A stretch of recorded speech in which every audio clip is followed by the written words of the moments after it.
Families of people killed because of distracted driving have a new sign of hope. The Senate has passed a hands-free cell phone bill. It comes just 1 week after the House passed its version. Kaya Edwards has been following the story. She's live outside the Capitol this morning. And Kaya, it's not a done deal yet because there are some key differences, right? Good morning. And yes, both versions of the bill would make it illegal to hold your phone while driving. But yeah, here are those differences that you mentioned. Let's start with the Senate. It would allow you to still use a GPS while driving. The Senate version would also allow you to hold your phone if you're on private property. And you'd be able to have your phone held up against your ear as long as you have a head covering holding it in place. Lawmakers, they'll need to work out what goes and what stays. Meanwhile, several families who have been grieving the loss of their loved ones because of distracted driving, they're pleased with the progress. When you get distracted, it takes less than 30 seconds to do this, to kill these people. And these are not accidents, these are crashes because someone got distracted. As for the House version of this bill, it would actually include a study to find out if people of color are ticketed more often than white people.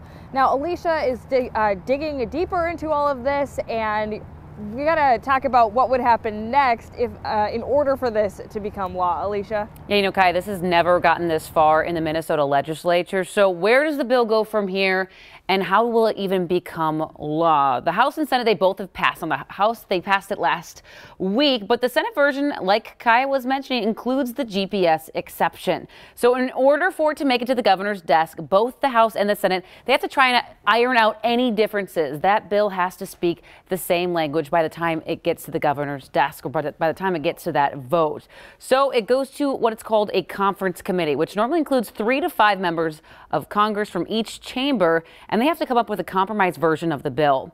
They bring that report back to both the House and the Senate, and they all have to vote on it in agreement, which is then the bill will go to Governor Walz's desk, where he's expected to sign it into law. So then, yeah, the hands-free bill will become law for the first time ever in the state of Minnesota. So lawmakers, they have until May 20th. That is the end of this legislative session.